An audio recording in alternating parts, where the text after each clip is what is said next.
This is a Rogue Media Network podcast.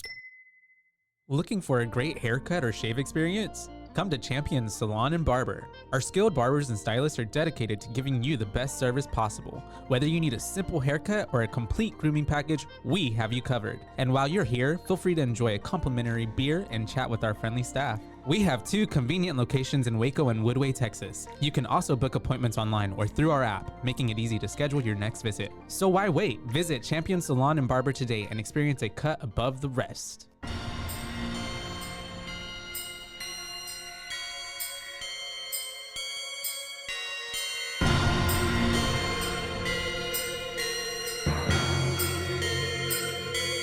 BooBaes.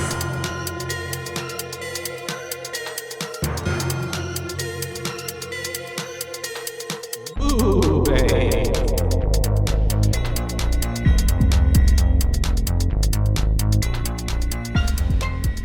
And hello. Hi. Hi. How are you today? I'm doing good. How are you doing? I'm here. We're here. We showed up. I feel very crispy. And where'd we show up to? To Rogue Media Network. Oh, to BooBaes. BooBaes. Podcast. You know, both are true. Both are true. We are in the lovely Rogue Media We Network showed up studios. to the We table. are here to talk about horror movies, you guys, because it's That's right. BooBaes, and I am Joshua, and I am Caitlin. yes, And we're your hosts. And we're here to talk about all the things we're excited, that right? you would want to. Yes. Because what are we doing? It's summertimey outside, and like you said, it was very Campy. hot when you walked in. Yes. Oh my God. Extremely hot today. I think actually we have like a power grid warning or something like today. Oh, shit. That had wouldn't to, surprise me. Make sure that they were like conserve energy because it's so hot, and obviously everybody's running, I guess, their aircon and electricity. But like My AC when There I was a got warning home was and my at house shut down. 86. And I was like, no. that's hot. So I turned that motherfucker down. That's so way I am too hot. not, I mean, it's been on 86 all day. So I feel like I'm allowed to make it lower now. Yeah. I think you conserved. For 9 hours. I didn't. It was on full blast. It was hot. I literally, I got home and took a shower after teaching and was like drenched after my bet. shower. I put And on my that's not shirt a- when I got that's- here. I hate that feeling of like when you're like your clothes are wet, even like because you've been sweating that much, like and it Yeah. just feels gross. That's how all I feel. damp. Nice Well, and damp. To Anyways, begin our lovely horror summer bash, we're you know gonna be who else is damp? Ooh. Jason, because he's been in the He bottom is of the damp pond. this whole time, and that is our lovely segue into what we're covering today. We are going to be covering Friday the 13th, The OG. the original, not the 2009 remake, I believe is what it is. And 'cause what year was this from, Joshua? It's 1980. Okay. 1980. I was like, that's what I wrote down, but I don't trust myself. No, it's okay. It is 1980. It was released 2 weeks before The Shining, actually. Oh. 2 weeks right before The Shining. Wow. And it ended up making more money than The Shining did, just in its opening weekend. Amazing. Yeah. Because, well, no, The Shining was Well, yeah. so good. But I think also too, especially with like the creation of Friday, like this whole film, I think it really had a really great marketing system scheme. I don't know how to marketing plan I read that they started like marketing and putting clips before out. it was made. Yeah, before it even had financing. Yeah, literally. Like, they're before like, it was we even- don't know if we can make this movie, but we're gonna. put out a The clip. guy who came up with it, he put it like an ad in like some paper or magazine, like months before it even was greenlit to go, That's and called it so the scariest wild. film ever made. Yeah. Mhm. Wow. Way to hype yourself up. Yeah, he really only had the idea of the title because he just really loved Friday the 13th Mm-hmm. and just kind of made that like. And honestly, that even kind of necessarily doesn't even have too much to do with the movie. It's just that it happens to happen on that day. On a Friday the 13th. Yeah, And I was talking with Mike before this. I believe it was actually released on a Friday the 13th. That's Yeah. perfect. Said it was May 9th, I think, 1980. But I didn't do enough research to see if that actually was Friday the 13th. But wouldn't the 'Cause I'm 13th be a lazy. 13th? Oh and my not a God, 9th? yeah. You're so right. I'm a fucking dumbass bitch. What is wrong with me?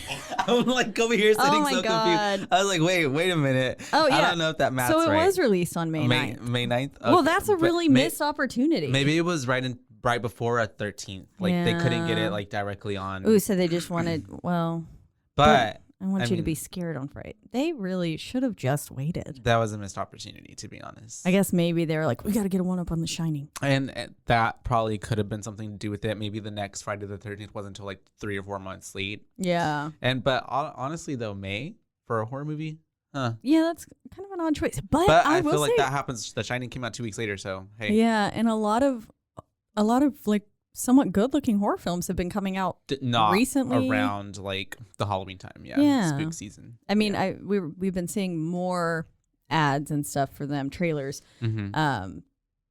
But yeah, some of them are coming out like now and came out like 2 months ago and stuff. So that's But we decided to open with this movie because I feel like the cultural significance that this movie plays in its role in like horror film and like a lot of the tropes that we know a good horror film for today, I feel like derived from the culmination of this movie because although too, this movie is basically like a conglomerate of like a whole bunch of other horror movies that like came right before it. It says like the director took a lot of inspiration from Halloween, but I'm going to be honest. I mean, other than the fact that it's like kind of a stocky killer or like something, the POV shots. Yeah. Other than that, you didn't get I don't like those really vibes? Get much Halloween vibes, and then the fact that they're like both hardcore slashers and stuff with some pretty intense death. I got more Psycho vibes with like especially with Miss Voorhees and her at the end because it's like mommy and like you know but and see that's where like and then some of those overlapping scenes and a lot of that was like them borrowing from because the guy who came up with the concept blatantly told the like director, the screenplay guy, like Halloween made a whole lot of money last year. And we want to capitalize on that and make just as much money because he had been coming from his company where he had been making like movies that weren't making any money at all. Yeah. And so he wanted to try to capitalize on that. I see that Victor Miller is who's that. So the screenwriter Victor Miller originally came up with something, a different name in mind. And so in the spring of 1979, he was calling the film Long Night at Camp Blood. And so now I understand where the Camp Blood came in because I was like, that's literally the dumbest fucking name I've ever heard. Really? Like Camp y'all Blood. couldn't think of anything else. Camp Horror. Camp Blood. Yeah. Well, and we'll come to that in a minute. What's up? Speaking of the camp used for filming is still operational. Really? So Camp Crystal Lake is actually Camp Nobi Bosco. Nobi Bosco. Where is it at? That's a great question. It's not that I saw, but it's a fully operational camp. I did see one of like the truck that drove Miss I forget her name. One of the girls, Annie. There you go. It said NJ on it, so I'm assuming they were New Jersey. Yeah, I don't know if that's where. Because I was a little curious about where this all took place. Nobi Bosco. Oh, well, it had a nice little link. It's literally called NO-BE-BO-SCO. That sounds like Nobi Bosco. Okay, I see. Since 1927. That's a long time. That is. I'm sure some people have died there. Oh, there had to have been some. Oh, wait, that sounded really bad. I'm sorry. I don't hope so, but like it just would be really fitting if it did. I hope so many people have died. Literally. It's in New Jersey, Hardwick, New Jersey. Hey, okay, there cool. You go. Context clues, very important. Guys, be observant. So let's go ahead and jump in. I feel like this movie starts off with, I love the opening shot of like the moon. And already from the get-go, I mean, you can tell this was filmed in 1980 because like it's got that grainy vibe to it, like the quality of the film and like the sound. I guess we should let y'all know. I watched it on Paramount Plus. That is also where I watched it. It's free on there as well. But I do know that it's available for like rent. For like $2 on Amazon. Yeah, Prime. Because we looked there first, and then we tried looking in a few other places. I'll always try to find like where's the free one. Yeah. I'm like, and let's go to every single streaming app and look it up and see, because sometimes even if you Google it, it'll be like it's here, and then when you go to look for it, it's not there. Yeah. And there was somewhere else that like Andrew had looked it up. He was trying to get it ready, and he was like, "If fucking said it was free, what the hell?" And then so then I was like, try something else. Try Paramount Plus, try something. And then he was like, I can hear like his verbiage saying that. Like I can hear him and his voice. That's funny. But yeah, so we have them opening up. We have us hearing some counselors are singing What You Do at like a camp. It's 1958. It gives us a little time thing at the bottom. Vibes.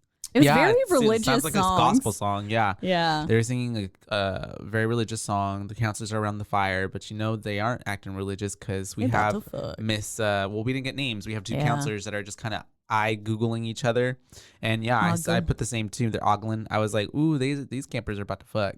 But I love how right off the bat we get the classic like. Oh yeah. It's already starting, and so you get the sound that Caitlin just made, and it's throughout the entire movie. Yeah. And it's essentially like basically like what the like noises from Texas Chainsaw Massacre would be, or like the piano for what's it called, The Exorcist or Halloween. They're both singing of the bells, something of the bells. Yeah, that's right. They were like super similar songs. And so yeah, it's I really like it because it kind of adds a little like extra layer throughout the whole movie, and I like the whole. It feels campy.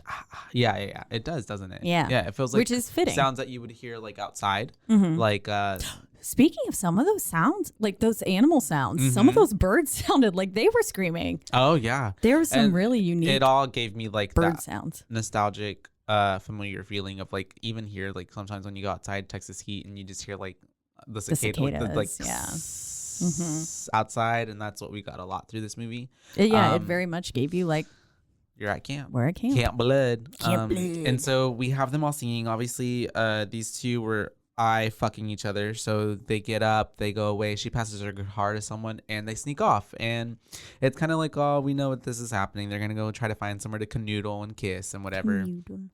And she asked him like, oh, is this how Mary Ann kisses? And he's like, oh, I wouldn't know that. Like basically trying to tell her he has only eyes for her. I'm like, he lying. He at camp. That's the whole point of these summer camps. New woman each week. Literally. And so we have them basically then this whole time we had that POV, happening, someone walking. We can kind of like keeping eyes on everything and everybody. And then we find them at the top of a barn.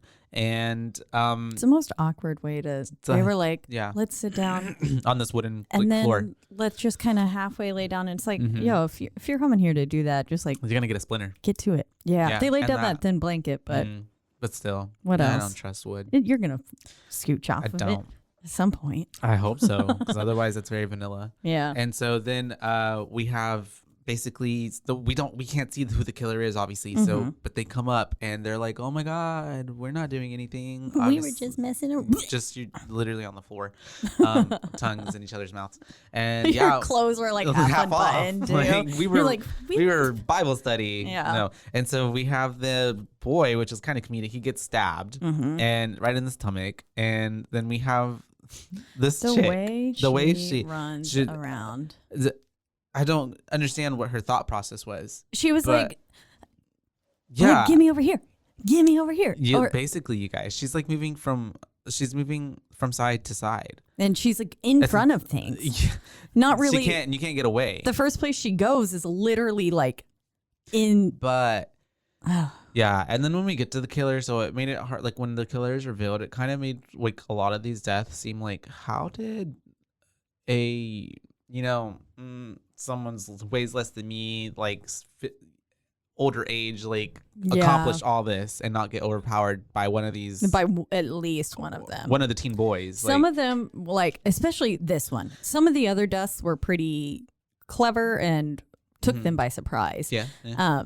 But yeah, especially these, like they could have, I mean, I guess they were caught off guard, but just like a fucking kick to the gut. I think that's just us though. We're survivors. Risk getting my leg chopped off. We're not gonna like just take it. Face. Yeah. But yeah. Anyway, so we get our first two deaths of the movie already, opening it up, like not even like 5 minutes in, and we have them dying in kind of this kind of ridiculous, not ridiculous ways, but it's just kind of funny. And then we have like whenever the girl finally gets murdered, which it doesn't show, but we have that zoom into her face where it just like pan. Yeah, it just freezes, and then we get this long zoom in into her agape mouth, and then we get a title sequence of Friday the 13th coming in, which I thought was pretty cool. I like that. And then we have the glass shattering. We get the music. The music throughout this movie was sometimes a bit like, I feel like they were trying a little too hard with the score. I feel like they were trying to get like, we need like a Halloween moment or like something, but a lot of the times it just felt very like it was jarring and a lot, and like especially towards the end, it was grinding. It was annoying, like on the ears. The last scene, like the lake scene, that music, it's like it was trying to be tranquil, but then it was so dissonant and loud that I was like, this is a little much. And then at the end of it got more like like it almost gave me like Jaws. A lot of the times this gave me Jaws vibes. So which also goes to show like they were kind of like not ripping off, but you know, trying to emulate all these other feelings that you got from these other scary movies up until this point. But they were like, let's take what everyone else did right, literally, and try and make it our throw own. It on, and put a nice little title to it. And so basically after all of that, we have present day, and we have Annie, and she's looking a little bit like a vagrant.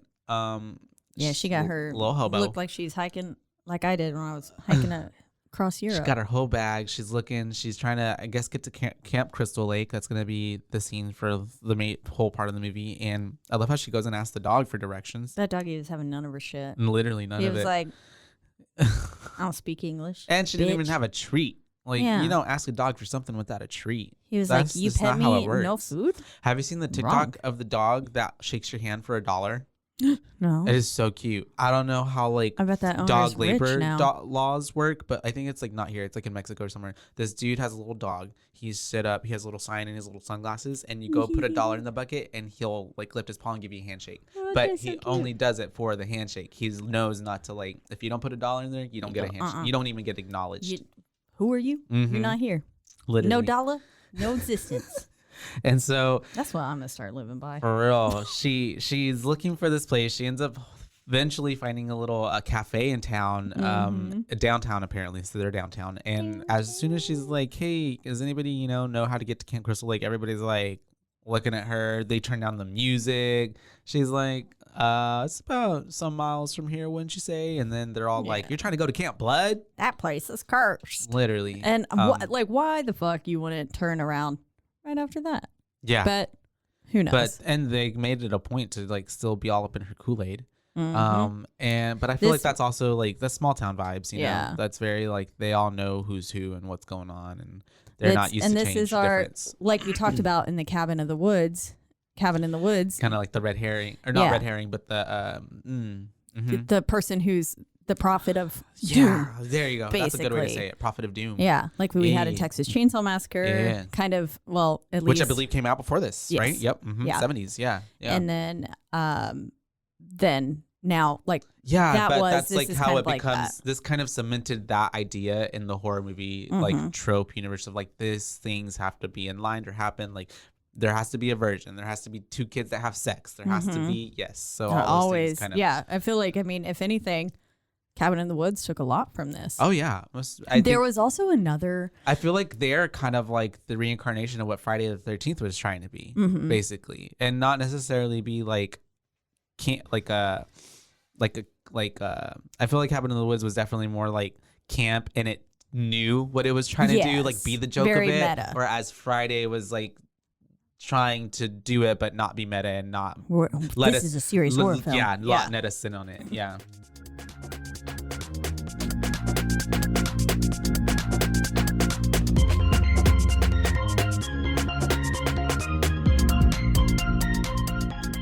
Did you know you could be putting oil and chemicals in your coffee? I love coffee creamer, but I don't think I've ever turned the bottle around to actually see what's inside. When I did, I found out many of my favorite creamers contain ingredients I would never intentionally add to my coffee cup, like canola oil, dipotassium phosphate, and artificial flavors.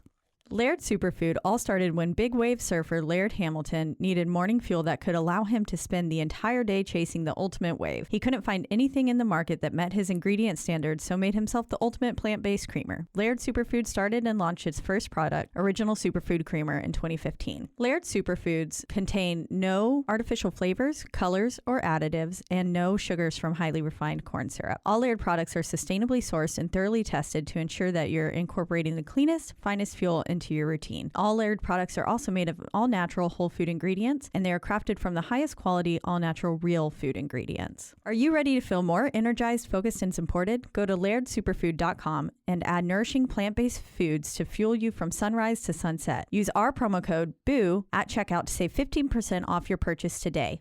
I love smoothies, but I don't love smoothie bar prices. With my BlendJet 2 portable blender, I can make smoothie bar quality beverages for a fraction of the price. BlendJet 2 is portable, so you can blend up a smoothie at work, a protein shake at the gym, or even a margarita on the beach. It's small enough to fit in a cup holder, but powerful enough to blast through tough ingredients like ice and frozen fruit with ease. BlendJet 2 is whisper quiet, so you can make your morning smoothie without waking the whole house. Lasts for 15 plus blends and recharges quickly via USB-C. Best of all, BlendJet 2 cleans itself. Just blend water with a drop of soap and you're good to go. There are also over 30 plus colors to choose from. I myself chose black because it matches the color of my soul. What are you waiting for? Go to blendjet.com and grab yours today. And be sure to use the promo code BOO12 to get 12% off your order and free 2-day shipping. No other portable blender on the market comes close to this quality, power, and innovation of the BlendJet 2. They guarantee you'll love it or your money back. Blend anytime, anywhere with the BlendJet 2 portable blender. Go to blendjet.com and use the code BOO12 to get 12% off your order and free 2-day shipping. Shop today and get the best deal ever.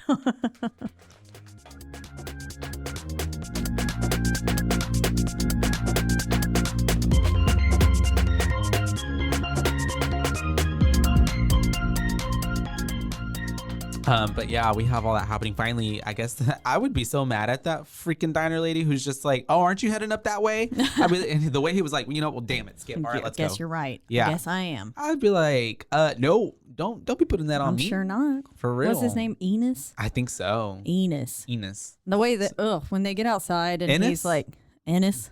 Is it Enos or Ennis? It's Anus. Anus. Anus, honest.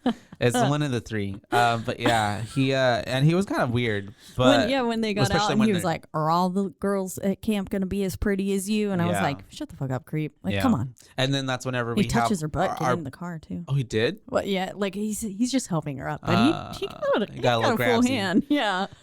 We have at that point, that's when they run into the Prophet of Doom, Mr. Ralph, and he starts spewing out, there's a death curse. You will never come back. You'll never come back. You're there's going a death to Camp curse. Crystal Lake or Camp Blood, aren't you? Mm-hmm. You'll never come back. And yeah, basically the dude who always sounds crazy, he hasn't had a shower and looks like he smells a little bit, probably has some alcohol. Yeah. Or he could just be a really nice, respectable guy and nobody even gives him a time of day. No, they did say he was like a fool. He drank a lot. Yeah. And he always ended up in like a jail for a week. Mm-hmm. So I think he had some issues. Also, don't trust people who ride bikes with perfect posture. Motherfucker rode off like, oh, he did. Yeah. I hate that. I hate it. Oh, even later when he's like leaving the camp, when he goes to, Doom, Harbinger of Doom or something like that. Yeah. It's got the Harbinger. I think that they called him in that. That is. Mm-hmm. Excuse me, you guys. Cough you. And so, later on when he's getting away and he's going into like the woods, like the way he's riding the bike. Yeah. I was fully expecting him to like hit a rock and like plop over. And so we get a ride to Camp Crystal Lake, but on this ride, he's basically telling her and warning her that she shouldn't go because of all these things that happened. Basically, we had the people dying in 58, the 2 kids that were murdered, but the year before that, we had a boy drowning, which is a foreshadowing in 57. And we have a bunch of fires. We have in 62, they tried to open back up the camp, but the water was bad, whatever that means. Yeah, no, I was like well, was it the lake water? Or was it like just the water lines themselves were all cut or something? I don't know. I was like, what if they release some flesh-eating amoebas? I don't know. She possibly could have to keep kids out of the water. Yeah. And so we have, I feel like all that information should be disclosed, right? Like you're going to a camp and where active murders are happening. I feel like obviously Steve, the owner, I'm sure was like, this is also 1980. I believe it's set in that time. It's set in that time period too, obviously. Yeah, 78. So like, I feel something. like there's not, there's not as many like rules for working, if that makes sense. There definitely wasn't. Like, yeah, a lot more shit flew. Yeah, exactly. then. Under the radar. So yeah, these campers are not aware basically of like all the bad stuff that has happened at this camp. And then right after we get his little also message of doom and putting doom to her, we get a whole other shot of banjo music. I was like, where did this come from? But dear God, the banjo. We have, I mean, I think that's what they were like listening to. Yeah, in the car. But we have this group of kids, 3 of them. We have Jack, Marsha, and Marcia. Is it Marcy? Is it Marcy? Okay. I think so. And Ned. And Jack is played by Kevin Bacon. And I feel like Ned is someone too. He's that. He gave me very. I've seen him before. At the time of this coming out, Kevin Bacon actually wasn't the most popular. No, he didn't get popular until like I think 4 years later with Footloose in '84. Because he had one role or a couple roles in some big films right before this. Yeah, he'd had a small role in Animal House, and at the time, the biggest name in the film was Harry Crosby, the son of the recently deceased singer Bing Crosby. And he played Bill. Bill? Oh, really? I recognize Ned though. Ned, he like definitely when he gets older, like in other films. Like I recognize him in his like 30-ish form, not whatever he was age they were there. Little. Who? Like he just looked so young. Ned? And yes. Oh yeah, he looked very young. And so yeah, we got a Kevin Bacon, we got Ned, we got Miss Marcy, and that's whenever they get to the camp, they pull up, and we have Steve, who is their boss outside. He's chopping some wood. And he was wearing shorts like yours. Oh, yeah, I noticed. I was like, oh, those are Josh shorts. And so we have some nice 1970-ish, 1980s short shorts. He's chopping wood outside. Everybody pulls up, and that's when he's like calling everybody to help. I guess if I was looking pretty good, I would also. You got to. Yeah, I'd be doing short that too. I also just hate pants. I can't wear pants. Well, I mean, I can, and I do. But whenever I do, just know I don't like it. So he was in the remake as well. Really? Mark Nelson was, yeah. Ned. Yeah. Neddy. Yeah. Cool. I'll have to look it up. Mark Nelson.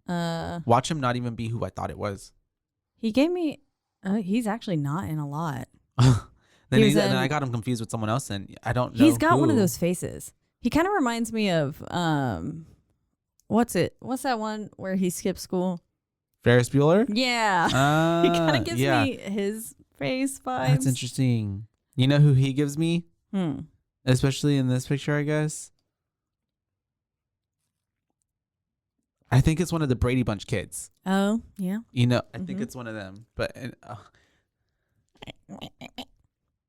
he's like, I don't fucking know. Yeah. But anyways, we got them all helping Steve out now. We have Alice rushing out because Steve caught her. From the get, you can tell Alice is our final girl. Oh, yeah. She gives major final girl vibes. I can't. She does, especially because she kind of like her role in the movie. I feel like a lot of it is anchored towards her, whereas the other counselors kind of have like little side things going on. They go off, but we're always kind of gravitate back towards her. Yeah. She just comes in and she's a boss ass bitch. Yeah. She's getting shit done. She's building shit. Good for her. Telling people where to go, what to do. She's kind of, I guess, like a assistant to Steve. Command. Yeah, but then also but hates it's only it there? because he's like trying to sleep with her. Yeah, that's the vibe I'm getting. He's kind of a because creep too. We have her helping them. We have like they're getting situated. They're talking. Everybody kind of meets a little bit, gets some names. But then we have her trying to hammer in the little gutters or whatever that's happening up there. And that's whenever he's talking to her, and that's when we get the vibe of like, I feel like she wanted to leave, but he was just like, just give me another week, another chance. Like if you don't, and it was like, what did you try? Yeah. That's what it felt like. They were alone. He tried some moves that she wasn't down for, and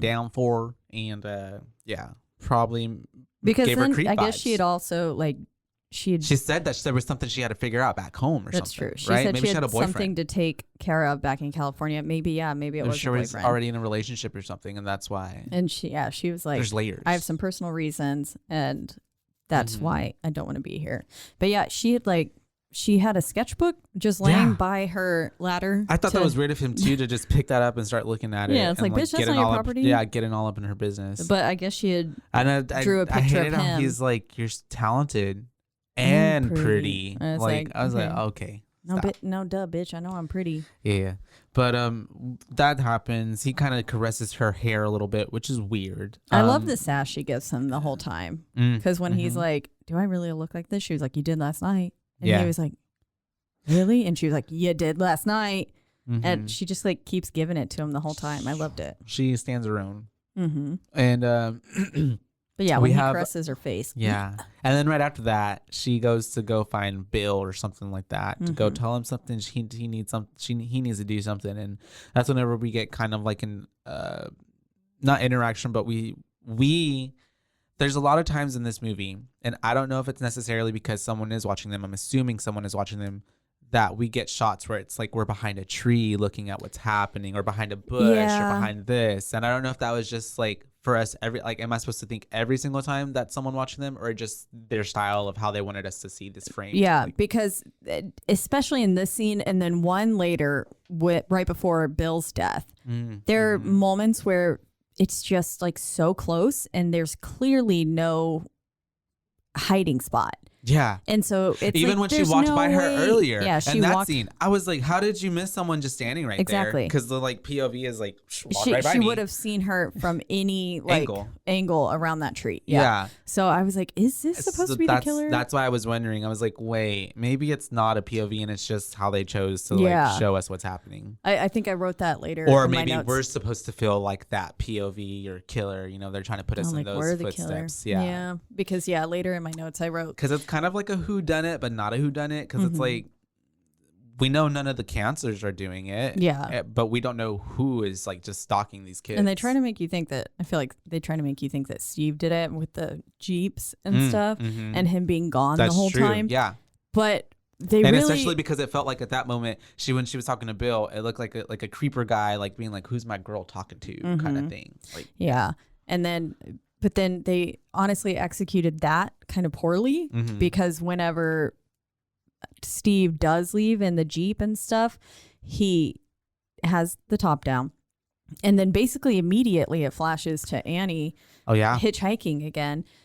I don't know why I had that inflection. Sorry. Hitchhiking. No, she's hitchhiking, which also too, I put this bitch Annie is just getting in anyone's car. Yeah, which is not I guess what she used to do back in the day. Yeah, but that's also how all the murders happen. That's true. And so we got that's Ted why Bundy, we don't hitchhike. we got all them. Yeah.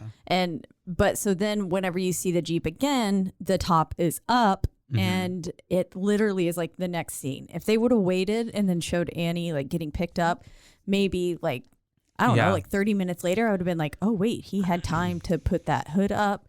Well, because even the whole thing with Annie as well, like, she's just there to die and not even like a part of the whole other story. Like, it happens like a side plot. Yeah. Because at this point, basically, they're like, well, everyone's here except for Annie. That one who's supposed to cook for us. No one's here. And so we're like, okay, well, she hasn't made it yet. Yeah. And then that's when Steve leaves, and he's like, I'll be back sometime after lunch. That's right. Yeah. And he was like, it's also supposed to rain, so make sure you get as much done as possible. And then these motherfuckers go swimming. That's right. And I was like, I feel like as anyone would do when their boss leaves, right? Yeah. And so they're all getting whatever.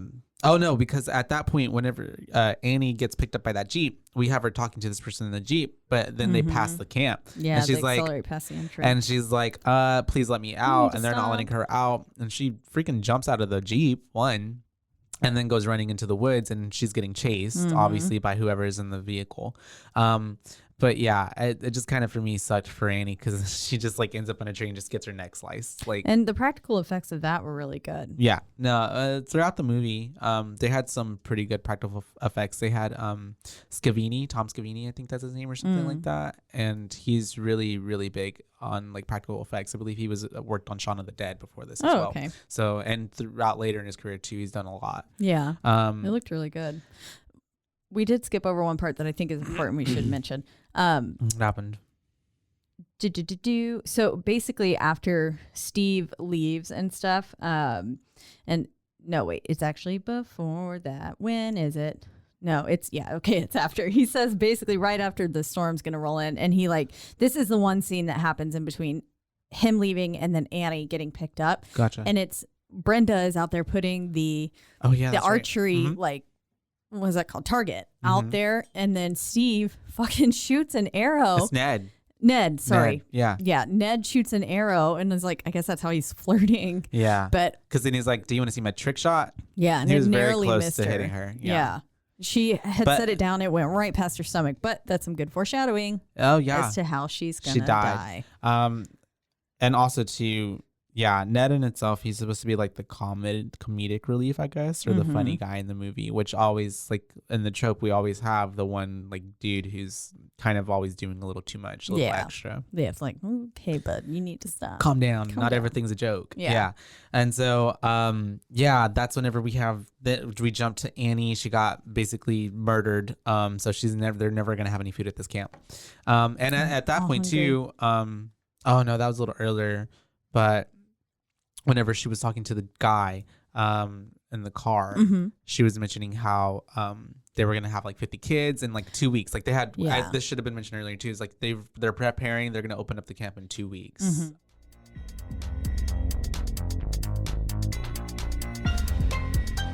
And now a word from our sponsors.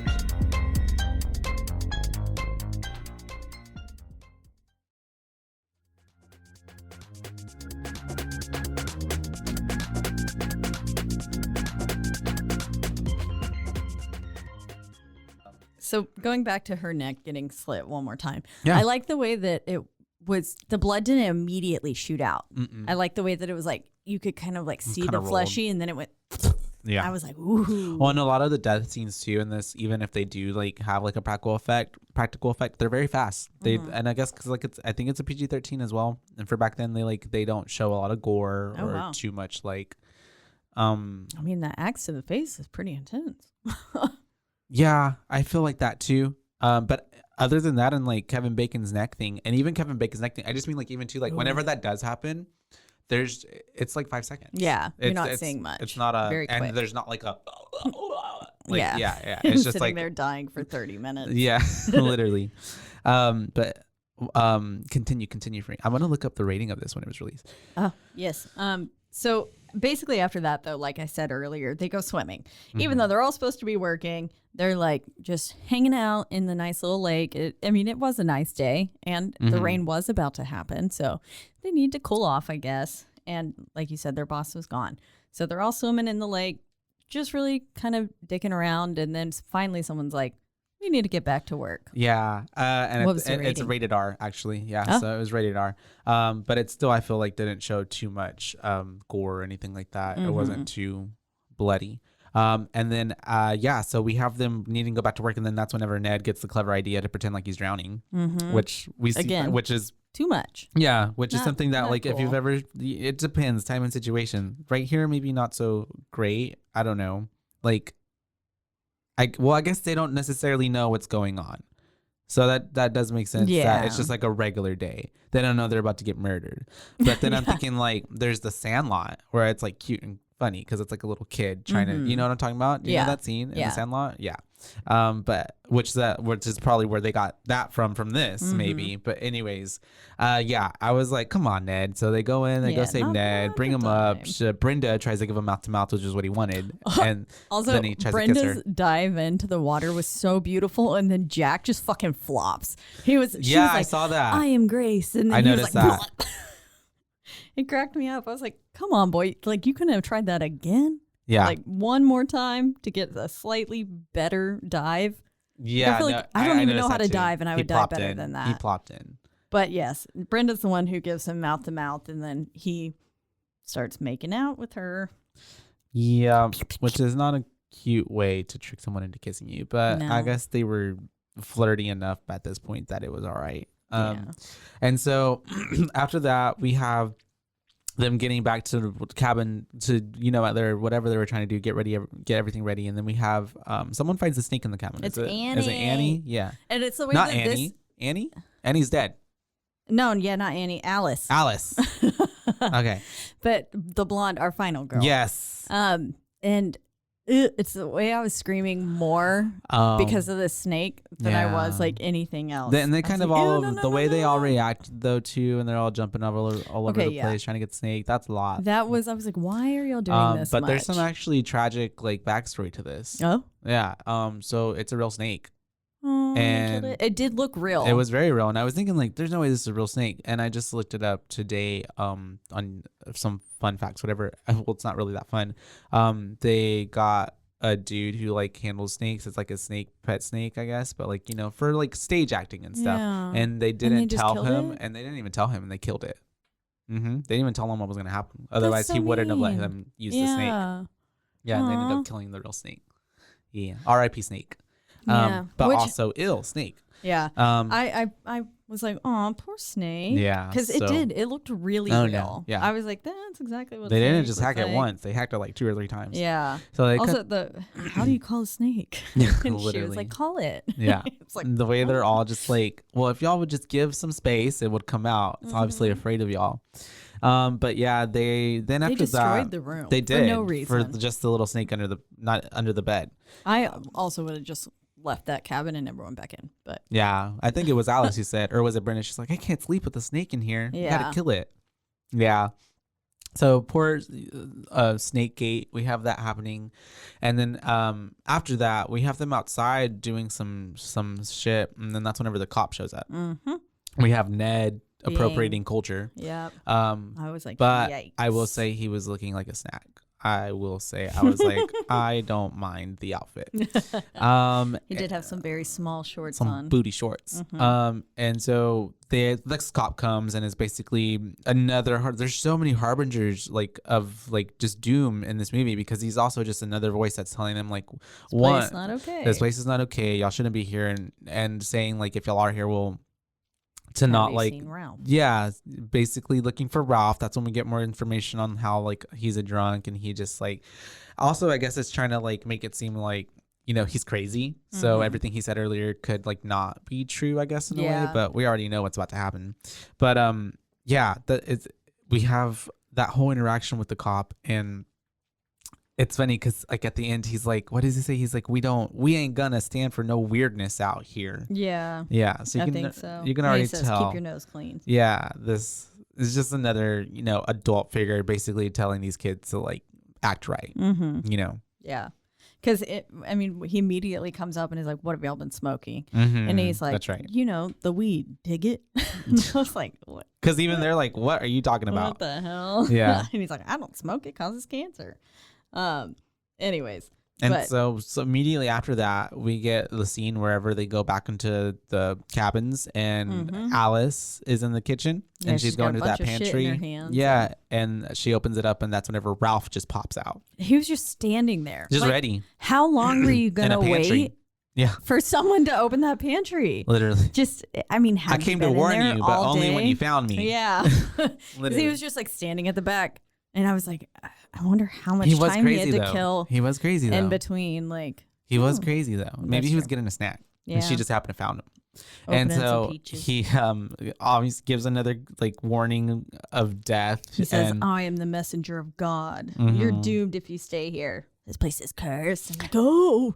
And that's whenever Ned is just like, I think you should just go. Yeah. You should leave. And then he does leave. And this is where I was just like, damn, this any, you know, as he's walking away, he's like, you're all doomed. You're doomed. He literally stood there to hide in the pantry for however long, come out, just to tell them 3 that, things and go. And then he leaves. He just dips. Well, I mean, kudos to him. He's like, you know what? I'm getting out of here. Yeah. I'm not going to stay. I'm surprised he went down there in the first place, though. Yeah. Like, you're going to die, sir. And how do you beat Annie? I mean, I know she's dead now, but yeah, did he rode his bike down there? And like, well, I guess while she was sitting there walking, and it's true. Maybe he knew a shortcut. Probably. Also, the time I guess could be a little off. And so, that's true. Anyways, he leaves, and I'm just thinking like, where is he going? But okay. He's probably he was a murderer the whole time. Yeah. I was like thinking too. There has to be like a joint. It could have been him. Two people murder, like Stu Mocker and Bailey Loomis. There we go. Like Randall. But yeah, Randall. We have then We look at Jack. Jack's with Kevin Bacon and Miss Marcy, not Marsha. I kept calling her Marsha, then I have it written down as Marsha. Marcy are making out. Ned's watching them. Oh yeah, like a fucking weirdo. Yeah, he's just watching Also, them. the power is went out, and they've got a backup generator at this point. Oh, that's right. That's so right. That's not. They had it's went to go do that. Just a small little scene, but yeah, because that generator does come into play later. And at this point, I'm like, well, they were all eating lunch, and I was like, wasn't Steve supposed to be back by now? He's gone for a really long time. Yeah, he was like, the way I'll he be said, back I was after about to lunch. be back, especially because he said, I'm trying to beat the rain, and yet it never started raining, and he still wasn't there yet. But at this point, after they're kissing or whatever, and then as Ned is watching them, he sees someone in another cabin, and that's whenever I'm like, no, Ned, do not go. But he goes to investigate, and that's whenever we kind of don't see Ned for a while. Yeah. And anyways, we're back to Jack, we're back to Marcy, they're kissing on the dock, they're just talking, and then that's whenever the storm starts happening. Oh, and Marcy has some weird ass dreams. She does. That's what I was like, is fucking Marcy the killer? Because the way that she was kind like, of trying to make it's so loud, and she said, I had this dream where the rain would fall so hard and it was just so loud, and I would cover my ears and it wouldn't stop until then the rain would turn to blood and it would just wash away, and then all the silence would stop. And I was like, I wonder if, like that was a vision. That was a vision of what was about to happen to all of them. Yeah, that's true. Literally. I was like, I feel like maybe if she was a prophet, not sane, and wanted to murder people, like I feel like a lot of the times people hear voices in their heads and it's so loud, and then until they kill, does it only become silent? And so I was like, oh, Caitlin, is there something you have to tell us? The experience that you have with that story. We're all quiet now. Literally. And so we have them doing their little talking on the dock, and then it starts raining really hard, it's about to start storming, so we have them running off. Oh, also the lightning flashes, it looked like just headlights flashing on them. Yeah, I have no clue if it was, but it probably was. I would love to think that was how they made that effect. I'm sure, because it was like stupid bright lightning. Didn't seem like they had like a huge budget for the movie or anything like that. That's true. So it could be or something else, or just like, I don't know, some overhead lighting that they were flickering, literally, turning the lamp up and then back down. And so then we have after this, I guess the girls, did they already go? Yeah, right. They go into the room already. Yeah, that's right. We have her getting in her little panties. She gets on the bed. He takes off his shirt. And I just want to know how they don't know Ned is on top of them. Ned is literally above them in the bunk bed above them. Like I know because I feel like it would have been eye level or something when they walked in, but it's very dark and there's no power, so that's one thing. And he has to light that little candle. Remember? Yeah, and there looked to be like some sort of like rucksack on the other side of Ned. So they didn't see from their perspective. He was getting blocked. Yeah, he looked just like a. There was one part where I feel like Annie did get up from. No, why do I keep fucking bringing back Annie? Alice. You mean Alice? No, Marcy. When I feel like she got up kind of on that side, and I was like, girl, how do you not notice that? Also, there was blood on the fucking pillow. Yeah. There was blood on her pillow, like while they were fucking. There was blood on the pillow to the right of her head. Yeah. But I did whenever they're. I guess it's a gross camp pillow. They're right in the middle of doing the do, and that's whenever you get a flash of light and you see Ned's body just like bloodied and corpsed up on top of them because he was just murdered. That was pretty sad. It was. I was also pretty sad that we didn't get Ned's death like on screen. He just happened to get killed off screen. There were a few deaths that happened that way. Yeah, more than a few, I'd say. Kind of most of the deaths. Yeah, you just kind of see them wander off, and then it's like they're dead. Whoop. Yeah. Bye. And so I keep for a while here in these notes. It's like, where's Ned? What happened to Ned? Where the fuck is Ned? Why is nobody asking where's Ned at? Because at one point someone's like, oh, we're Jack and whatever, and we're like, oh, I'm sure they're dry wherever they're at right now, but nobody's asking about back to the others. And I was like, they only mentioned Jack and Marcy. I was like, poor Ned. Literally. But at this point, the moment he went in that cabin, I was like, and Ned's dead. Bye. Because we're going in between what's happening with Jack and Marcy and the rest of the counselors, and they're playing strip Monopoly. That's right. Remember? Which is so odd. But wait, so because of Jack's death, The killer had to have been under the bed the whole time. The whole time they were doing it. She was just under the bed the whole time. Yeah. That's the funniest idea to me. And it's so funny, too, because we do figure out who the murderer is here in a little bit. But whenever this hand comes up and holds his head and then goes like, it's the man's hand. Yeah. You can very clearly, a lot of times, like other body doubles in places where it should have been. Just like Halloween, when there were multiple people playing Michael, there were multiple people playing the killer before they finally reveal the killer. Yeah. Yeah. Because there are some points where it's like you just see like just the boots. Or something. And it looks like a total, like a man. Yeah. Like, yeah. Which, like, wear whatever you want, but those were man's feet. Yeah, you can tell. Men's feet. A few times. And even later, when someone gets thrown through the, like, you can tell that's not her body. But we have them playing the strip Monopoly.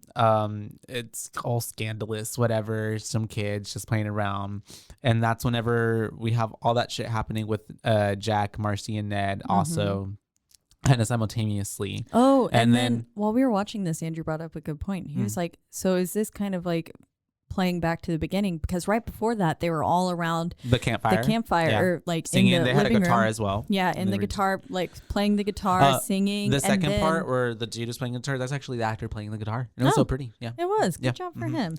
But and then like while that is happening, we've got the couple going and having sex. It makes sense. And then they get murdered. So I was like, oh, you're right. It's a parallel. Yeah. And also, which also is like, I feel like Mrs. Whatever, the killer also makes that distinct reason to like killing these people, because they're like, y'all were too busy doing this, this, and this to be watching the children, you know? To be watching my son who's drowning. Them. Yeah. Especially the ones who are making funny. love. It just came out, a light bulb went off for me because he was playing the actual guitar, and you said that's Bing Crosby's son. So that makes sense. This does make sense. Music, because right. That makes sense. Duh. Okay. And so we have all that going on. We have the strip Monopoly then being over because for some reason they stop playing, and then Marcy goes to the restroom. And Marcy's in the restroom. She hears sounds, and she's like. And then she was struggling, like turn on water. She hears sounds. She's looking around. She thinks it's, someone trying to play a prank on her. And she's looking for them behind shower curtains. But before she dies, Jack dies. Oh, that's right. Yeah. He does. That's right. Yeah. So while she's over there, like using the restroom and stuff like that, the killer then has this really cool death where they are behind or beneath the bed, and then just stabs them from the other side through the neck with this like scalpel almost looking thing. Yeah, where, like, arrow. It looks like, I don't know. Oh, it probably was an arrow. You're right. Yeah. They're at camp. It was an arrow because the end of it looks like an arrow. Yeah. Like the tip. But then it's got like a hollowed out point though too. So I guess maybe a real fancy. It looks arrow. like to me, like what people use to I forget what it's called. I think it's scalloping or scalping. It's like what people do for pottery when they're like. Oh yeah, to like when they're like sculpting things and stuff.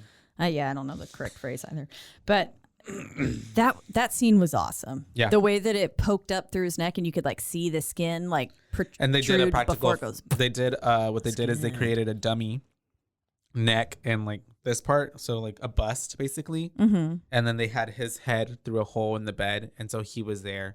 And they had the fake thing, and they had a fake body like laid in the bed, and then it's like, and if you looked at it closely, you could see the discoloration between his face. Oh, I'm gonna have to go back and his look neck at that. skin. You can totally see it. Oh, but damn. It's 1980, so like. Yeah, I wasn't paying that much attention, and I was like, that looked cool. Yeah. I loved it, but yes, then Marcy is, and it's the way. Okay, were her and Ned like siblings? They gave sibling vibes to me. I never thought of that. Because also both of them throughout the entire movie kept doing impersonations. That's true. Like he did one and then she did one while they were swimming. That's and then true. she impersonates someone else. Audrey Hepburn, right? Audrey Hepburn. I know the first one was Mae West. Yeah. And then she's doing something, yeah.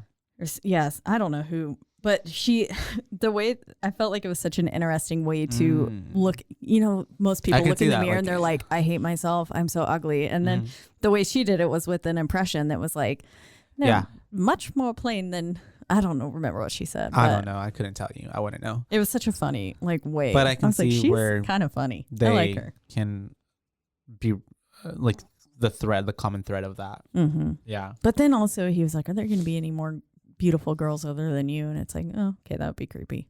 But I could see that still though. Maybe they're just besties. Probably. Yeah. I don't know.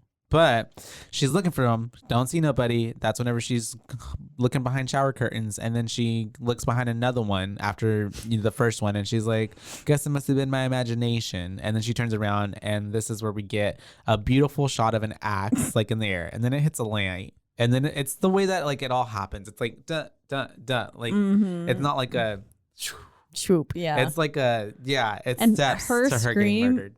Her like... Her eyes were closed, and I was like, "Bitch, you're just waiting for it." She was waiting for her to self-die. She was accepting it. Literally, yeah. She didn't like try to move out the way or run or do anything. None of these people really do. They just allow their fate to happen. And it's time for me to die. Okay, goodbye. Her face though I was like, "Damn, you were doing so well," and then your death scream. And so it was a fake axe, obviously, but before the fake axe that's put in her head is like there.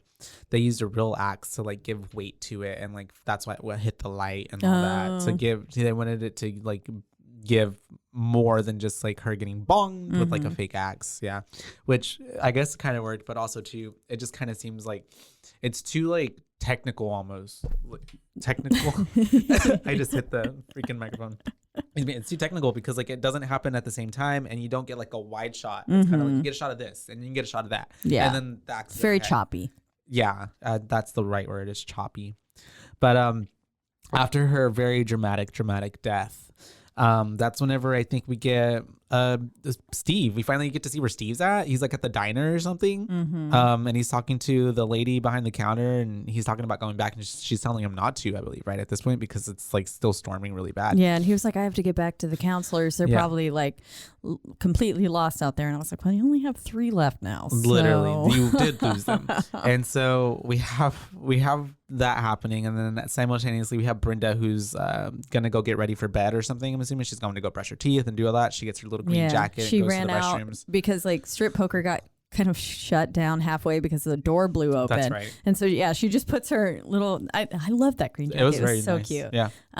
She like a just raincoat. puts it, raincoat on over her bra and panties, and then just like runs for it, and then goes and gets her stuff. Yeah, she's gonna get ready for bed, I'm assuming. She's doing all the nightly routine stuff, and that's same thing. Just like Miss Marcy, she kind of hears something in the restroom, and that's whenever she's smart and doesn't go check it out because she kind of dips out. But before that, while she's still like looking and doing stuff in the mirror, we get this little hand that like comes up around the shower curtain.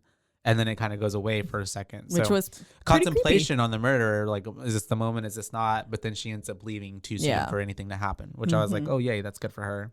Yeah. And then like, right after that, Brenda, good for you. We get another reaction where Steve's like at his car and it won't start or something happens. It's randomly breaking down. Yeah, it's randomly breaking down, and he gets picked up by a cop. And then the cop is going to take him to, which gives you kind of some false hope. Because you're like, oh, they're maybe almost there. He's got a cop. Yeah. Like, it's going to be fine. And then, no, it's not. Yeah.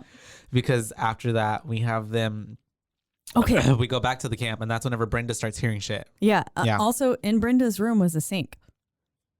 And so I was like, why would she need to go? Why did she go to brush her teeth? Unless she was anticipating to take a shower. Yeah. And then was like, no, whenever she heard that. Yeah, maybe. But I was just like, why the hell she would go all the way over there? She's just brushing her teeth. There was a sink right there. I don't even think she ever really did get to brushing her teeth. Did she? Yeah, I don't know. Because the water wasn't. She was having the same trouble that. Yeah, but she went to the second sink, which Marcy did fix. Okay. And then it did turn on. Gotcha. But she at least put something to her face. And so we have all that happening. Then Brenda is back in the camp, one of the cabins area, and she starts hearing someone being like, "Help! Help!" outside, like a little kid saying, "Help me outside."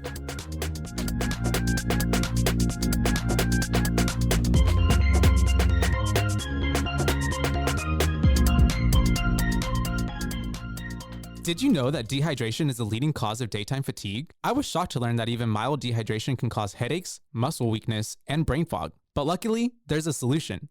Cure Hydration is an oral rehydration solution that contains the perfect balance of electrolytes and glucose to help your body absorb water and rehydrate quickly. The formula is made with all natural ingredients like coconut water, powder, and pink Himalayan salt, and is free from artificial flavors, sweeteners, and preservatives. Cure Hydration is vegan, gluten-free, and non-GMO, making it a great option for anyone with dietary restrictions or preferences. The packets are convenient and easy to use. Just mix with water and drink. They're perfect for on the go, travel, or anytime you need a quick and effective hydration boost. Hydration is more than just drinking water. That's what Lauren Picasso, a lifelong endurance athlete, discovered as she struggled to stay hydrated no matter how much water she drank. Lauren founded Cure, a science-backed electrolyte drink mixed to make hydrating easy for everyone. Cure believes that hydration should be simple and effective, but also clean and natural. That's why they use only the highest quality plant-based ingredients and avoid any artificial or harmful additives. They're committed to transparency and honesty. All of their ingredients are clearly listed on their website and packaging, and they're always happy to answer any questions or concerns. Ready to combat dehydration? Try Cure today and feel the difference for yourself. Use code BOO for 20% off your order. Are you tired of the same old boring puzzles? Mix things up with Wongo puzzles. Each puzzle is a custom design with intricate patterns and whimsical shapes that will keep you engaged for hours. Plus, their eco-friendly materials and commitment to sustainability make Wongo puzzles a guilt-free way to unwind. Wongo puzzles are 100% wooden puzzles, meaning they'll last forever. Each piece is hand-drawn, so no two pieces are the same, and you'll discover some fun, whimsy pieces as you work through it. They come in a custom wooden box, which is perfect for storage and gifting. With stunning design and unique shapes, Wongo puzzles are a cut above the rest. So what are you waiting for? Go to wongopuzzles.com and pick your puzzle today. And be sure to use the promo code BOO and get 10% off of your order. This is the most fun you've had with a puzzle guaranteed or your money back. Go to Wongo, WONGO, puzzles.com and use the code BOO to get 10% off your order and get puzzling right now. Wongo.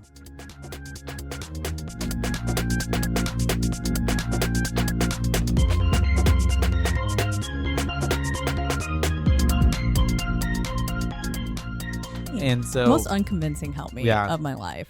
And so obviously I would have been like, nah, fuck you. She goes to go check it out. And so it's leads her all the way. She has a heart. Yeah. And it literally takes her all the way back to the archery range, the arching range. And she's out there and it's basically just a wide shot of her like saying, is anybody out there? And like, in the rain, basically. Yeah, I mean, it was coming down so hard that her hair was like getting in her face. She couldn't see that. I mean, it was a wonder she could see anything. Yeah. Where she was walking. Because we have all the lights turned on her, and that's whenever she's like, at this point, I feel like everybody keeps thinking someone's playing a joke on them. She's like, okay, guys, like this is enough. And that's whenever we get like just a scream off camera. Yep. Right after that. And it flashes to Alice. We're left to assume that she's dead, which we find out later. And yeah, it flashes to Alice and Bill, right? Or just Alice. No, she's making the coffee, isn't she? Well, Bill came in and Alice was like, I heard a scream. And then she was like, and then all the lights at the archery range were turned on and he looks out the window. He can't see anything. And he's like, I don't see anything. And then he was like, I'm going to go check on it. And then Alice says, can I go with you? That's I was like, good for you. Good for fucking you right. for not splitting up there. And they go and they look around, check on it. They go to they go to one of the cabins. And there's a little axe tucked into the bed. Yeah, it's literally. I think it's the cabin. Wasn't it the cabin that they were doing it in, where Ned was? Probably. I just think all the bodies were moved. Yeah. Yeah. But yeah, they go in there, they see the little bloodied axe, and I think that's when Alice is like, what in the heck is going on here? And Bill is still just like, oh no. And then they didn't bring the fucking axe with them. No, they didn't. They should have kept it. At least like something seems fishy. That's when we realize that the phones aren't working, as well the line's down. Then they go check the truck. The truck isn't working because obviously someone cut some lines. Fuel lines were cut. Yeah. So Alice is like, let's hike out of here. And he was like, it's 10 miles. Yeah. And she's like, I don't fucking care. Let's get out. Alice knows something is wrong. And Bill is still just like, all right, we're going to figure this out. And then meanwhile, we're going to laugh about it tomorrow. Literally in the morning. Yeah. And then gives her like a little on the cheek, which I thought was weird. I was like, that's not your girl. But I feel like they had more chemistry than Steve did. I felt like Alice actually liked him. Maybe. I don't know. She gave me that. But I thought Bill was with the other girl. Bill was with Brenda was with Ned. Brenda was with Ned. Alice had Steve, quote unquote. Marcy was with, I thought there was, oh, you're right. I could have sworn I saw him with some other chick at one point. But it was just him. Him and Alice were the first two there. Yeah. Yeah, at the beginning. And so then after all of that, then it flashes back to the cop and Steve. And the cop is basically explaining, he's like, it's Friday the 13th. And a full moon. Roll credits. And then, and a full moon. And he was like, basically, everyone just goes crazy at this point. And it always brings out the weirdos. We have the highest number of blah, blah, blah homicides. Yeah. Wink, wink. and all these other things. So, foreshadowing of like what's happening right now. Yeah, basically. You've got a fuck ton of homicides on your hands, sir. And so we then get a call from 911 to the dispatchers to the cop, and the cop has to leave. He has to go take care of something else. So he drops off Mr. Steve at a certain point. I'm sure he's like right at the entrance to the camp. Pretty close, because it doesn't take but too not long. quite all the way in. We do see him running in, Yeah. and he comes to our little opening sign where it says Camp Crystal Lake to the entrance, and that's whenever he sees a light flash on, a flashlight, and he's like, oh my God. And so he's like, who's that? And then he sees them. And that's this point, you can tell they recognize each other, because he's like, oh, hey, what are you doing out here? And then he gets stabbed immediately. And the sound was like, it actually made both Andrew and I jump a bit. Oh, really? Yeah. I was like, whoa, okay. I always thought it's so funny that it's like, he's just like, what are you doing here? Oh, yeah. And then it cuts away. Like, it it's so reminded fast. me very much of the first death, the first stabbing, like mid-sentence yeah. and stuff. He was wearing yellow as well. I was like, Steve is dead fast. Yes, he was. I was like, oh, man. He literally came back just to die. Just to die. And so we have the power is then out, right? Like it was already been kind of out, but like then like it's like out.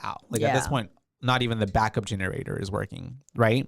Because it goes out, because then it goes like pitch black. Yeah, and that's whenever Bill says, I'm gonna go fix it. And that's whenever Alice is like, I want to go with you, but he's like, no, you just stay here and go to sleep. Get some rest. Blah blah blah. She did look really tired. She did. And so then we have Alice waking up. We get, we obviously get to see Bill like having this interaction going and like trying to get the generator fixed, and the whole time we're thinking like, yep, he's about to die. He's about to die. And this is where I put the note, like, is the camera work supposed to be from the eyes of the killer or not? Because I was like, either some of these motherfuckers have zero spatial awareness, or because he's literally right there. Yeah, it like zooms in, like it's like the camera almost hits his face at one point. Yeah, and I was like, how you know? I don't know. I think that's just how they chose to film it. But then he obviously did die in that room or around he died. there. We don't get to see it, but he is dead, because then we get Alice waking up. Bill! And she's like freaked out. Yeah. And we can assume it's probably been like 15, 20 minutes. She probably knocked out and then was like, oh shit. Had one of those where you're falling kind of dreams, but I have those all the time. Bill dying, I suppose, instead. And so she wakes up. She's going to go looking for Bill. She ends up going to where the generator is. And it's the way that she opens the door and then closes the door. And then Bill is total Halloween style. Where he's just pinned up on the door with some arrows. And she's freaking out. Obviously, he's pretty messed up. Yeah, but how fun! Yeah, it was fun. I like that part. She freaks out, obviously, as anyone would, and that's when we get her running out of there. She then goes to another cabin room, and that's whenever she's by the kitchen, or it's in the kitchen, isn't it? Because I remember she's by a fridge, and that's whenever we get what's her face getting thrown. Because she's like trying to tie up the entrance and stuff. And that's right. In the most inefficient way possible. She kept trying to build stuff up, and it was just like she's making a path of everything mess. Just kept falling down, and I was like, "Girl, I think you got it with the string tied to the roof thing." Yeah, even then I'm just like, she's only making more of a hazard for herself than she is. I was like, she's possibly tying up the only exit to get out. Because I was like, I didn't know you're tying that shit up, but there's like windows, and she closes one set of curtains, but not the others, and then she does go exploring. She's freaking out. Yeah, she's freaking out. And I was like, okay, I guess I don't know what I would do in that situation either, but I was just like, what if the killer's already inside, girl? Like, come on. The call is coming from inside the house. Yep. And so we have her. Then she goes to the kitchen. Going to the kitchen. She's kind of we just have her freaking out. It's funny because even the whole time she was putting on the chairs up and tying things, she keeps making these like noises, and I'm just like, oh, okay, like this is a lot. Anyways, and so right before the window scene happens, she's like sitting there and she kind of slumps back against the fridge and she's like, what am I gonna do? Literally, and then a body flies right through the window. It's funny. It ends up being Brenda, so we now know Brenda's officially dead because she gets thrown through the window right in front of her. And it's the way that Alice is just like mortified, just like looking at her the whole time and can't take her eyes off her and is just screaming. You know? And nowhere at any point, and Alice doesn't even like, I mean, I'm sure she probably looked at it, but Alice doesn't even like like try to help or check alive? pulse or like anything. There were a few moments where it looked like Brenda was still alive. I thought she was moving. There was multiple times where I was like, or it's just bad acting. Brenda's still alive. Just playing a dead person, she's still breathing. But like literally, I was like, wait, she's not even gonna check on her. Yeah. Like she just like leaves her. This bitch dead. Literally. And so yeah, she gets out of there, and I think that's right after that she starts seeing the flashlight. Yeah, she sees headlights. The headlights. That's what it is. And she's like, headlights. She's like, Steve. Oh my God, Steve. And I'm like, oh, that's not Steve. And then this is where Mrs. Voorhees walks out. Mrs. Voorhees comes out of the same Jeep that picked up Miss Annie. So already like, okay, we know where this is going. Yep. We have her coming out, and already from the get go, you can tell something ain't right with Miss Voorhees. Yeah, she's a little off. She got the crazy eyes, and it's the way she's like telling Alice. She's like, "I can't help you if you don't tell me what's going on. Stop, crying. Stop, whatever." She just wanted to hear what she had done back to her, probably. Yeah. And she says, "Like, I'm an old friend of Christie's. I've worked out here. Yeah. I know." The Christie's. Sorry. I know all about this place, but I can't help you. I can't help you. Yeah. And then at one point she was like, "No, we can't go in there." And she's like, "I'm not afraid." And literally, like, because you're the motherfucking killer. Literally. Bitch, and so at that point, that's whenever we get the good old villain monologue and Miss Voorhees. She literally lets the killer into the building with her. Literally. And she gets revealing basically everything, what happened with Jason and what happened all those other years were basically her trying to keep the camp from reopening. I couldn't let this place reopen. Yeah. So we have all that revealed by Mrs. Voorhees, and at that point, that's whenever Alice is just kind of like, I don't think she knows what the hell she's gonna do. Yeah, especially when she goes, "Today was his birthday." Yeah, and Alice already at that point is like, "Shit," and that's whenever we have the psycho moments, I believe too. Whenever Mrs. Voorhees is like, it's like flashing back to Jason's drowning, and he's like, help me, mommy," and she's like, "I will, Jason. I will." Yeah, and you're getting this like double exposure happening. It was given DID to me. I was like, she totally took on her son's persona as a traumatic, which is actually, I mean, it's a relatively common thing. Yeah, there was, I was listening to this one. I think it was like honestly like a zombie kind of story, like a real life zombie thing where someone died and then came back to life. But the whole time after the child's death, this mother was sitting there and had this alternate persona that was her kid because she couldn't let cope. go. Yeah, she had to keep some sort of like. And then I think the kid came back. It was fucking weird. I don't know. I'll have to find that and send that to you. Yeah. It's giving story from the Bible. I'm just kidding. Resurrection? Jesus said. And so take anyways. on your child's persona. Literally. And so we have all that happening. We have then what got to be about 6-7 different fights between Mrs. Voorhees and Alice leading up to the finale. Andrew was getting pissed. He was like, just fucking kill her. Me too. I was like, is she not gonna like double tap at any point? Like, girl, like you gotta double keeps tap. just like knocking her out. And then this is at what point too for me, I was just like, is Alice the only person who had like some sort of fight in her? No, you're telling me nobody else put up a fight with this woman? Tried to at least do something. Yeah. Because she goes down surprisingly easy. Multiple times. But then there was a certain point where she was like choking her. I was like, you know what? This bitch is strong. He's got some strength. She got some strength in there. Yeah. She's been working up for this all year. She's one of those moms that gets that adrenaline, goes to the mall. Lifts a car. Oh yeah, she's power walking. She's been like training. She looks like it with that cable net. And so, yeah, we have quite a few different interactions between her and Alice, where they're fighting. There's a time when Alice hits her in the pantry with a pan, like a big old pan. And she's been running around. Before that, there was one before that. There's like 3 or 4. She fights her, and then she runs outside. She tries to get to the Jeep. She finds Annie's body. Then she's running. She finds Steve's. And then I just put, and all that, you know what? And that gave, I feel like I'm yelling, sorry. That gave Halloween vibes, especially when he came out and he swung down. Because all the bodies are like lined up for her to run into. Ms. Voorhees putting in the work, just like Michael did. Yeah. And then this is where it gets very, like, this is where you really see that she has taken on this alter ego. Yeah. And this gave me that very Norman Bates vibe, like talking to. When you finally just lose it. She snapped. At this point, it was all gone. And that part was pretty good. Yeah. I liked it. Oh, I like it too. I like the part where she was like kind of losing her mind. Like I felt like it just makes the most sense with the character as well. Yeah. It had me cracking up a little bit at some points, but I liked it. There were some points where I was like, that was a little comical, but there were some other parts where I was like, that was well executed. Yeah. That was, I mean, if I was in that situation, I'd be like, no, I think the fuck not. Yeah. Like, That's scary. She was pissed off. Yeah. She still could not get over the death of her son, which actually, 57 and it's now 80. It's been so many years. Like since 20 then. plus years. Yeah, 20 years. it's crazy. It's pretty wild. And then, so Alice has found a room and she's got a gun and she's about to break this gun, trying to open up the cabinet to get the bullets. Was literally the way she was banging that thing against the channel. I'm like, that's it's not going to be work. useful. It's not going to happen. Yeah. You're not going to get it open that way. And then finally we have Mrs. Voorhees coming in anyways and then just like snatches the gun from her. And this is where she says kill her, mommy. Yeah. And she's like, I will. And I was like, ooh. And then it all ultimately leads up to them getting to the docks, getting to the boat area. And then finally Miss Voorhees comes towards Alice with a machete and they're fighting. And then finally, Alice gets the machete from her. Yeah, and they're all this doing time. A little fighting.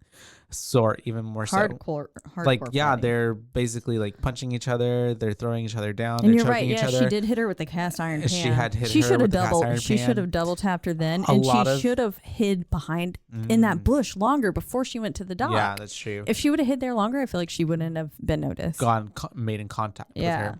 And I guess it is important to say that a lot of these actors were actually stage actors. A lot of them didn't have like experience like in theatrical roles or on screen roles. They were like stage actors. So that's why I feel like a lot of this acting throughout the movie too, it's very like dramatic. Like we're performing for the people in the back of the crowd. Alice had that one line at the beginning whenever she goes to meet Bill and asking about like the thinner, and she goes, I don't even know if I'll make it all week. Yeah. That one, I was like, ooh, girl. Overacting a little bit. But it's because they're stage actors. Yeah, okay, that makes sense. And so, I felt like a lot of this is very theatrical in the sense of the stage, theatrics. Also, the way Ms. Voorhees was swinging this machete and half the times was the silliest thing. Silly. I was like, girl.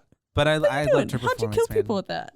And then finally, we get the ultimate scene where Alice grabs a machete and then just whoosh, like a baseball bat chops off Mrs. Voorhees' head, and it's very comedic in the way too that this is shot. The head, it looks like it kind of exploded off. Yeah, it was like boom, and then her hands are like up in the air. The dude that the way that they had the fake head on top of a stunt double's body, and they had it attached with toothpicks.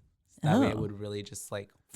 On a stunt double's body? Yeah. Where was well, like the on some prosthetics. Like it's like he had like something on top of his head. Holding that on. Yeah. I was like, not just like in his skin. Yeah. I was imagining with pins and needles. I was imagining him just like leaning his head like and just holding it like this. Yeah. Or like, cheese. It's just like balancing on his like shoulders.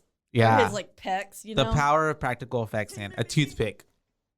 It can keep your chimichanga together and your flautas together when you're frying them, and also hold on a fake head. Yum. And so we have, her head flies off. We got blood and bone, and then she just falls to the floor basically. And then we have Miss Alice then finally making her way to the boat, and she gets in one of these little canoes and starts, getting herself to the. Which also at that point I don't understand why she would get in the boat and get to a middle of a lake. When you just killed the killer. Yeah, you just killed the killer. You should be safe. I mean, I guess she doesn't know if there's a second one out there. So she doesn't know. So I guess that would be the safest spot. And that's whenever we get, like you said, it's now daytime by this point. We have the music, cops rolling up. Music playing of, it's more cinematic, or I don't know what the word is from the rest of the movie. The rest of the movie was like very like jarring, scary music, and this is supposed to be peaceful, tranquil, giving you like this is the happy end of the movie. And then she's in the lake. We have her then noticing that the coppers are coming because she hears the sirens, and as soon as she kind of like props up and looks over there at them, we have a very muddy and wet Jason Voorhees hopping young, like a kid version, jumping out of the water and grabbing her and pulling her into the water out of the boat. Just when you think you think it's over. Yep. And that's when we then get like I'm assuming it's a dream sequence. Yeah. Right. But she wakes up, comes to you in the hospital, and that's when they're asking her all these questions, like, or she's asking questions. Sorry. She's like, are they all dead? And then he's like, find the boy? And she's like, did you find the boy? And he's like, what boy? And she's like, Jason, the boy who drowned. And he's like, Jason, the boy in the water. Yeah. And so she's like, that means he's still out there. And he's still there. And it doubles exposures back to the lake, and then it then settles on the lake and we pan in. Yeah. It's a And beautiful, credits. like sun glistening on the water type of scene. And that's it. And that's 1980s Friday the 13th. Fun. Yeah. Yeah. It was good. I hadn't seen it in a really long time. Like I since totally, I like, was telling Mike, I middle forgot school, I think. the like hockey mask thing wasn't even a part of this. He doesn't even come in, I think, Till until the the third one. Mhm. Yeah. Yeah, which is like what everyone thinks about when they think of Jason and Friday the 13th, and it's like Yeah. literally wasn't even a thing until Which the is third one. so like crazy to me to think about, because like when it comes to like horror movies, like Jason is so synonymous with like horror. You know what I mean? And He's one of the big, like one of the greats. He didn't even enter his own franchise until like the third movie. Until the third film. Yeah. And it's so wild.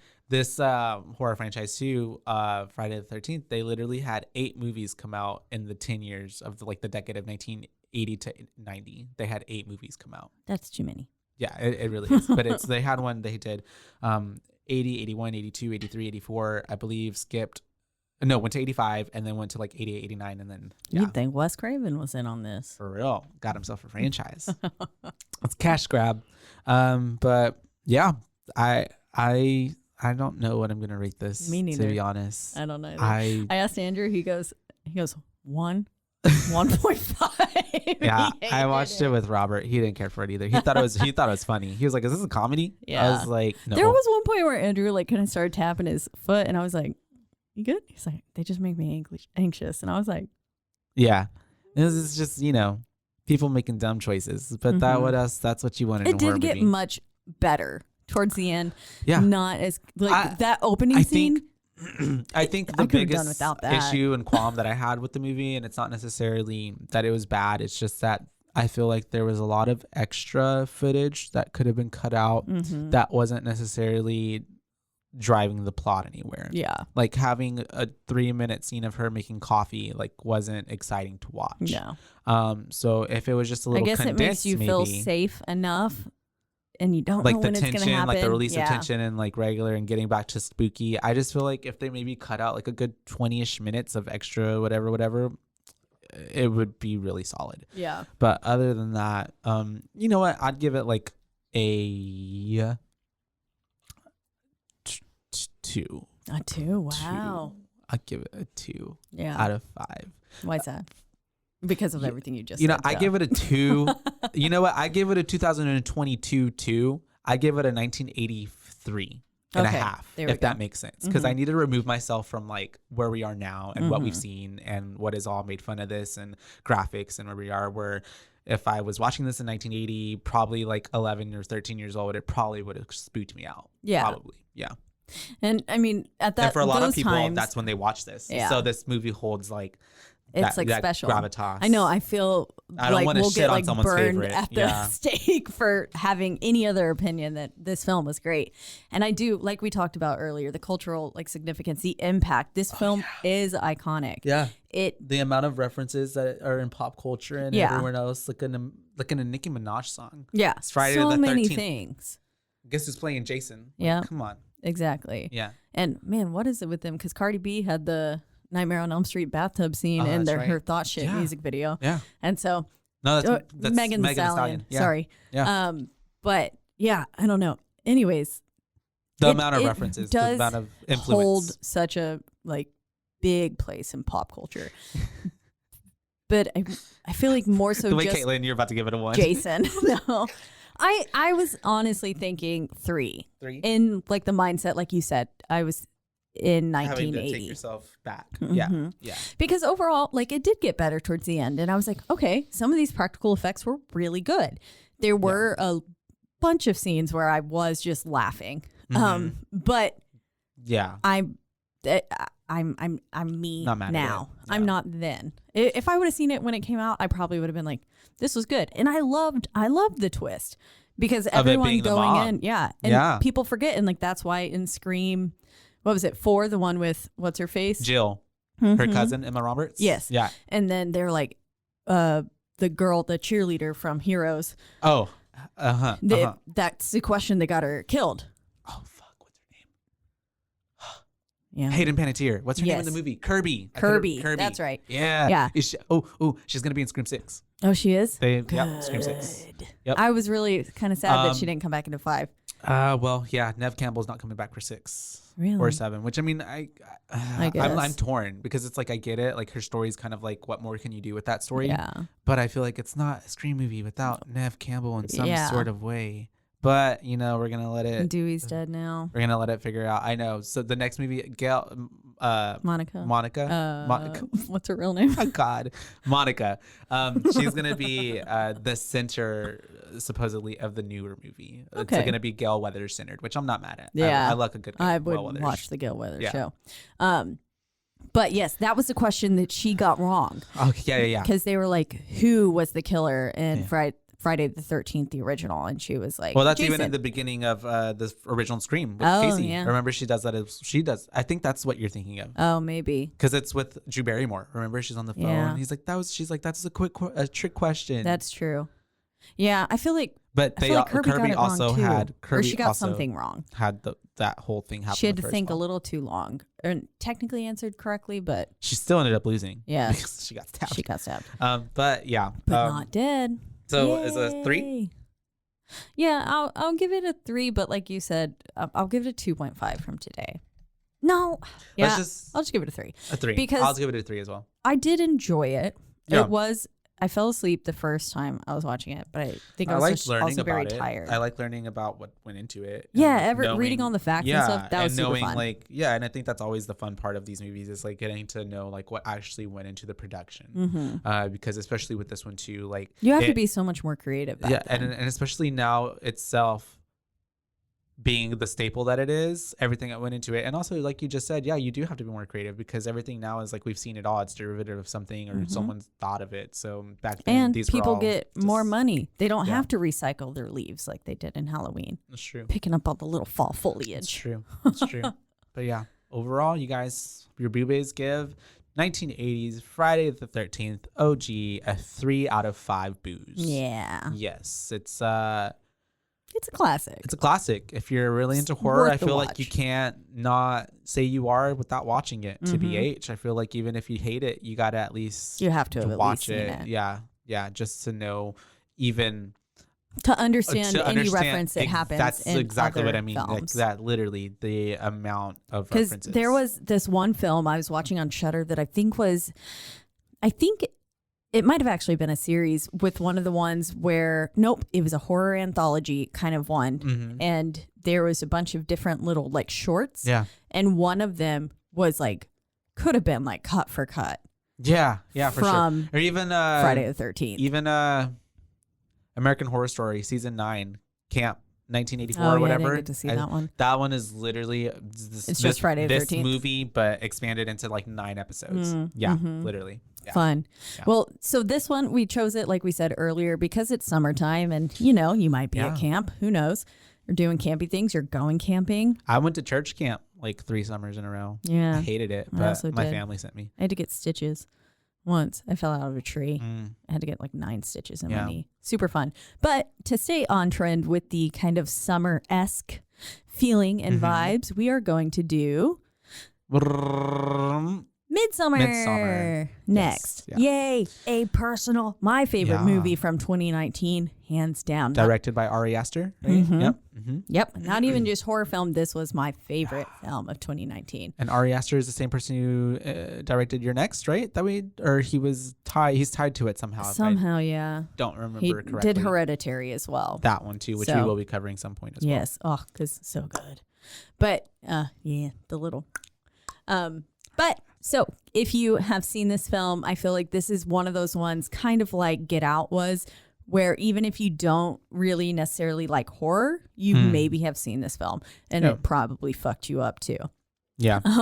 But so if you want to talk to us about that, you can please do so whenever. Yeah, please do so. Please reach out to us on our social media, which is only one platform at this moment. It's on Instagram, and that is at BooBaes Podcast, BOOBAES, because we're your BooBaes, not your BooBabes. And you can let us know what you thought about Friday the 13th. Yeah. Or any of the franchise. Or please send us some recommendations if you have a summer movie, horror movie that you feel we should cover. Because we've got like a list that we can choose from, but neither of us have like a real good this is my favorite summer horror film, because not a lot of them take place during in the summer. Yeah. It's kind of a specific niche. But yeah, we're so excited to be doing this, and we are in, once again, the lovely, like we mentioned earlier, Rogue Media Network Studios. They always the new take studios. Great care of us. Yeah, it looks really great. And we also implore you to check us out on all of your favorite streaming platforms, wherever that may be. One of the two major ones being either Apple Podcast or Spotify. And wherever you do listen, please don't forget to rate, review, and subscribe, and like it. That's right. Share it. It's the only way we can get ahead in life. Tell your friends, tell everyone, tell your family members, make go this to the a cult. cemetery, perform seances, bring tell the people back ghosts. to life to Please. listen to this. That would have been a good cue in for like Evanescence to like make a little Bring me to life. Wake me up. Wake me up inside. There you go. It's perfect. But anyways, I was not about to hit those notes right now. Yeah. Is that all today? That is. That's it. That guys. is. All right. I gotta go.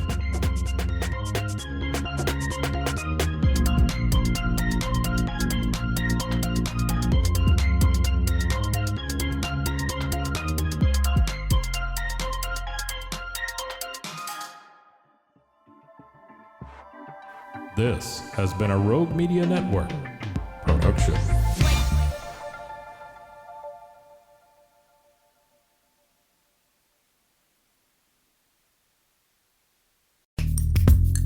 Are you a podcaster? Let's talk podcast hosting. Are you tired of your current podcast host? Need real support in a community that gets it? At Rogue Media Network, we offer top-tier podcast hosting services to help you thrive. From hosting and distribution to dedicated support, we've got you covered. Starting as low as $25 a month. Join our community of passionate podcasters today. Contact us at hello@roguemedianetwork.com.